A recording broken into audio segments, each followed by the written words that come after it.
kuti ishe makanaka nguva yemangwanani zuva remuchipiri rinei ndandisingafungiri kuti ishe mangadai. She cries, but she won't let her children see that she's broken and doesn't know which way to go, even though she says that it's okay. Everything is gonna be fine. Silently, she weeps to God. Chengeta ivana vangu.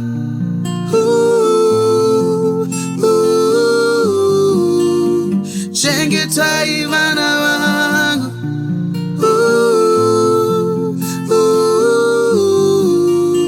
Chengeta ivana vangu. Makadiko kumatimana enyika muri yeZimbabwe. Tinokuchingamidzai zvekare pa-outreach program yatinokupai paPahasha TV. Patinokupai nyaya sezvadziri. Kwatiri nhasi tiri paNational Sports Stadium. Patikambokupai nyaya yataikurukura naGogo Enia. Ndizvo zvanditi. Saka nhasi tauya nevaenzi vavo. Tavashanyira tine vaenzi vamuri kundiona ndinawo panapa. Vari kunze ava ndofunga vachazviintroduce vega. Vazhinji munovaziva. Mr. Twabi. Makadi muri Zimbabwe. Makadi Gogo. Ndonzi Richard Twabi. Sure. Gogo. Ndonzi Enia Maneve. All right. Kunoku. Makadi muri Zimbabwe. Ene ndinoitwa Mr. Nyamunga. Ndinobata ndiri kuZvaMwari Church Bindura. Makadini muri Zimbabwe. Ini ndoitwa Willard Philemon. Vanondiziva vanoti madzibaba Widzo. Tobata tiri kuZvaMwari, co-founder weZvaMwari, mutedzi wa Mr. Twabi. Ndinotenda. Muri Zimbabwe tiri pa-outreach program yatinokupai uko kwatinosvika kumatimana enyika yeZimbabwe tichinonosangana nehama dzedu vanenge vachida rubatsiro. Takauya musvondo rapfuura semaonero amuri kuita pavhidhiyo amuri kuona. Kune vamwe vasati vaiona tikakurukura naGogo vakatitsanangurirawo mararamiro avari kuita. Tinotenda zvekare kuburikidza nevamwe vaitumira makoments akasiyana siyana. Zvekare neveZivamwari vakabva vafona vakati no tichasumuka all the way from Bindura kuti vauye muno muguta reHarare patiri nhasi. Saka ndo vatauya navo kuti vasangane naGogo. Gogo tauya nevaenzi venyu veZivamwari ndo vanga vachikurukura maita henyu vanhu vaMwari. Handiti kuti tisangane ipo pano tisu tinogona tiri vanhu vakutambura tiri pano pa-national sports. Right. Ndofunga muri yeZimbabwe tisinganyanyopedze nguva yakawandisa sezvo tine vaenzi vavashanyira Gogo vakabatikana mwoyo wavo, vanhu vabva kure all the way from Bindura. Hapasi pano panotange padyo. Saka tinokutendai zvikuru veZivamwari. Saka in the meantime nichakupaiwo platform mumbokurukura naGogo zvimwe chetezvo kune vamwe vakatarisa program vanogona kunge vakabatikana. Ndine vamwe vakandisirawo comment vachibvunza hanzi Gogo makambobatsirwa here padambudziko regoita? Handisati. Hamusati? Asi rakatanga manje. Alright. Ndofunga pane vaibvunza mubvunzo manzwa Gogo achipindura. Saka pari zvinezvi nichamboitawo hand over kuna vaTwabi. Mr. Twabi, the floor is now yours. Pachipamwe muri yeZimbabwe. Pachipamwe Gogo. Ndotenda zvikurusa kuti matitendera kuti tisvike panzvimbo ino.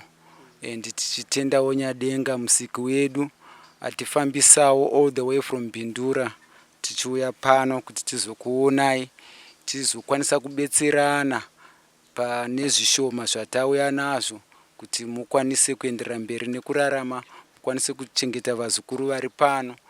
Yes, tisati taenderera mberi ndichakumbirawo elder wangu vemuchechi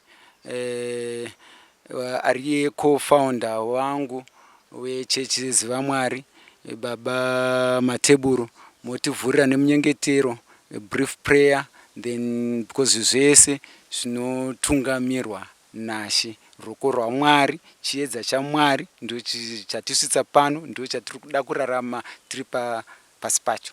Amen. Panguva ino yamasikati yamangwanani ano baba, tinokutendai, tinokukudzai baba, tinonamata ukuru hwenyu Jehovha wamasimba ose. Ndimi baba maronga zuva iri rinonzi nhasi. Ndimi baba matitungamira kubva kunzvimbo yatabva Ishe wamasimba ose kuuya panzvimbo ino, nzvimbo inogara Gogo. Ndimi manga munesu baba, hatikwanise kufamba tiri toga, asi imi moga wokumusoro kudenga munenge munesu.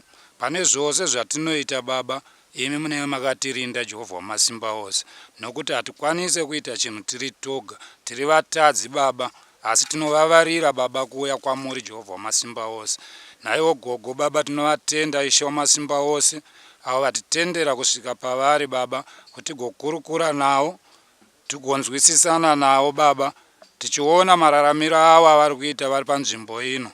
Tinotenda baba, hatina zvakawanda Jehovha wamasimba ose, chititungamirirai pahurukuro dzose dzatichaita pazuva ranhasi. Jehovha wamasimba ose, hatina akawanda, tinosiya muzita renyu nereMwanakomana nereMweya Mutsvene. Amen. Gogo, ndoda kuvunza iwo mubvunzo umwe chete. Mindiro yenyu ndio ichaita kuti zvinhu zvedu zvifambe mune zvakanaka. Mune pakutenda here kuti kune muchinda werugare? Munopa kutenda here kuti kuna Mwari? Munopa kutenda here kuti tinaye Mwari weminana? Munogamuchira here kuti Mwari anoshandura upenyu hwemunhu? Kana mukazvipa nguva yekupfugama, hazvirevi kuti kuenda kuchechi, hazvirevi kupfeka sutu, asi pakona pamunoenda muri mega munokwanisa kutaurirana naye. Ariye oga anokwanisa kushandura upenyu hwenyu. Kuuya kwedu pano Gogo takabatikana, ndakahwa shungu, pane misodzi inogona kuyerera, uchiona vhidhiyo unogona kuperegwa nemashoko, asi Mwari ariye watonamata, ariye warunamatwa nemunhu wese. Vavariro yedu ndeyekuti pachasvika magumo apo tizokwanisa kuva munyasha dzake. Ariye achatikomberedza neruzhowa rusingapindiki chero nani zvake akaipa. Kune mhepo dziri kuvhuvhuta muchadenga, kune mhepo dzemumvura, kune vari kufamba izvezvi vari kudetemba pamusoro pezita renyu. Dai Gogo vaiva dai, dai Gogo vaiva dai, asi Mwari ndiye ega ane ansa. Mwari paakakusikai, akakusikai nemufananidzo wake. Ende achikusikai Mwari akakusikirai kuti imimi pakurarama kwenyu kubva musi wamazvagwa kusvika musi waachafunga kutara muganhu, murive munhu anotenda kuti mupenyu Mwari ariko. Susu kuuya panapa Gogo tine zvishoma zvatabatawo zvandatumwa nechechi. Hakusi kuda kwangu, hakusi kuda kwevarume vandauya navo. Tiri nhumwa dzatumwa nevamwe vasara. Vasara vacho ndivai vanozvidzika, vanoshoreka, vanomwa doro, vanoita zvakati, vanoputa fodla, vanobata-bata, vasikana vaive usiku. Asi aiwa chatakadzidza patakavamba chechi ndechekuti Mwari rudo ndo ratituma, ndo vatituma kuti nezvishoma zvevhidhiyo yatakaona endesai ikoko munopa Gogo vedu. Thank you very much. Andina akawanda mashoko unless and until baba matiburu munezvokutaura. Ndandichikumbirawo muna Mwari kuti Ishe makanaka. Nguva yemangwanani, zuva rechipiri rinei, ndandisingafungiri kuti Ishe mangadai, asi nekuvavimba nekugara navo kuti Ishe maita henyu, kuti Ishe vachengetei vanorangarirawo iyo inonherera kuti iripo pasi penyika pano, kuti Baba magona. Handina chiri kuita, asi chekuita chichabva kwamuri. Kugara kwese nekurarama nekuita sese ndimi Ishe wangu, mandigonera Baba. Handina hangu maakawanda, asi kuti Ishe ndimi munoziva. Amen. pamusoro ikoko ndandine mashoko andaida nditaure but ndekuburikidza nemunamato wenyu wamapa ndanzwa kubatikana mukati mumwoyo wangu. Ndinoti Mwari werugare dai akutungamirirai mukurarama kwenyu panhasi nekusingaperi. Ndatenda hangu. Tenda baba, ndinotenda Jesu. Baba ndinotenda baba, ini ndinotenda baba, ini ndinotenda baba. Oh makanaka baba, ini makanaka Jesu, ini makanaka baba, ini makanaka Jesu, ini makanaka baba. Amen. So anyway Gogo ndo zvishoma Aiwa zvakawanda zvapa nazvo aiwa makarimaita kupindura aiwa maita tumwa nevamwe vazukuru vamwe vana venyu vasara ikoko kuti endai munotisitsira kuna mbuya aiwa maita vaudza kuti takabatikana takashushikana zvikurusa saka imimi sevakuru vesangano endai munotisitsirawo. This is why maona tauya pano maita aiwa maita maita ini ndinozvikudza nekuti ndandisina kana zvadai ndo vana vaMwari makanaka handina hangu chandingaisapo asi kuti Ishe ndongoti wedzerai isu tichiwedzerwa zvemakore ekurarama tichiramba tichionana ini mechindionawo tichingorambavo tichiita zvinouya izvo hatisingazvizivi asi pazuva ranhasi Mwari maita ndinotenda find that kuti musagairi ripanapa iri mune nhumbi dzirimo saka muchaona kuti taona pane vakomana varipo nehanzvadzi dzedu dziripo muchakwanisa kugovera umwe neumwe pane vana vadiki varipo vandikuona vasina shangu neshangu dzirimo muchagoverawo zvichienderana nemasaizes auya anokwana pauya chadai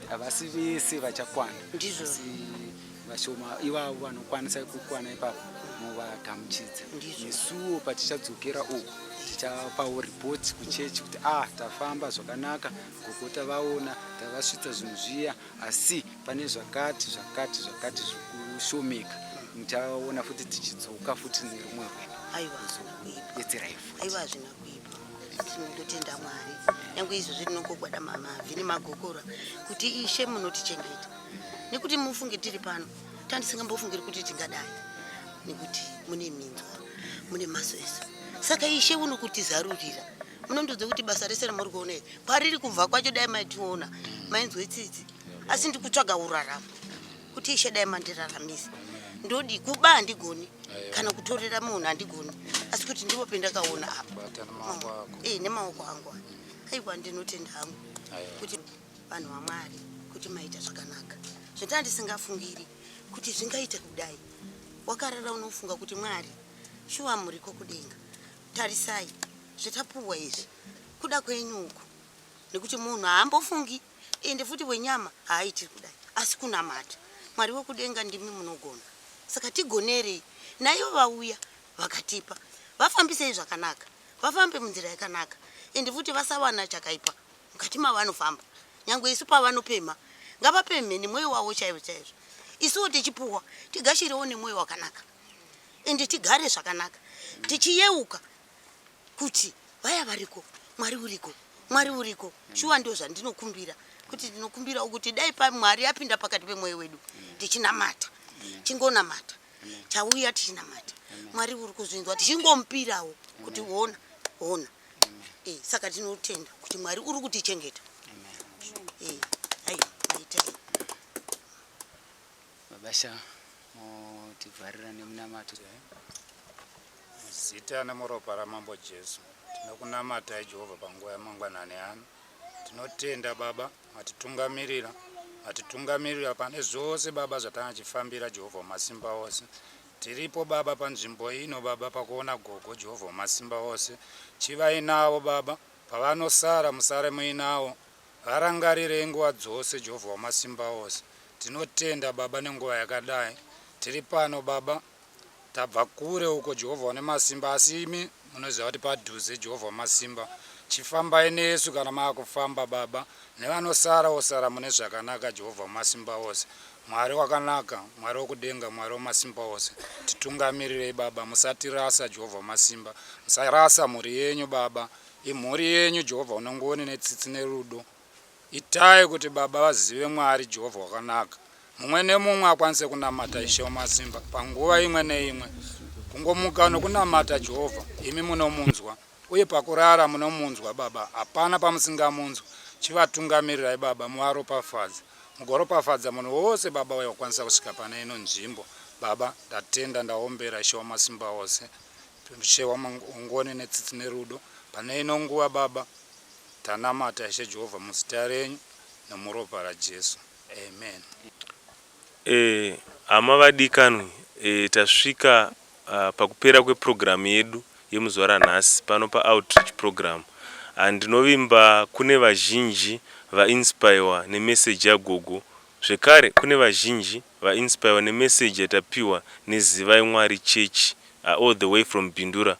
Tinokutendai zvikuru nekuva paprogramu yedu yeoutreach, mugoramba muchiitirawo vamwe.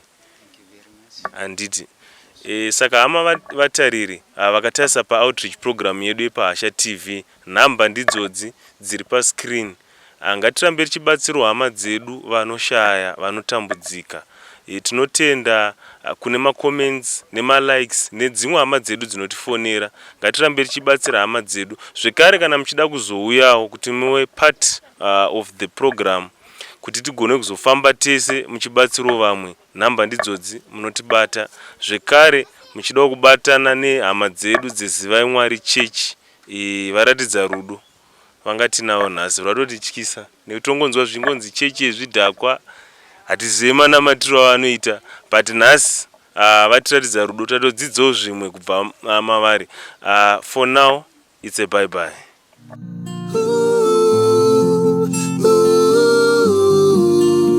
Chengetai vana vangu,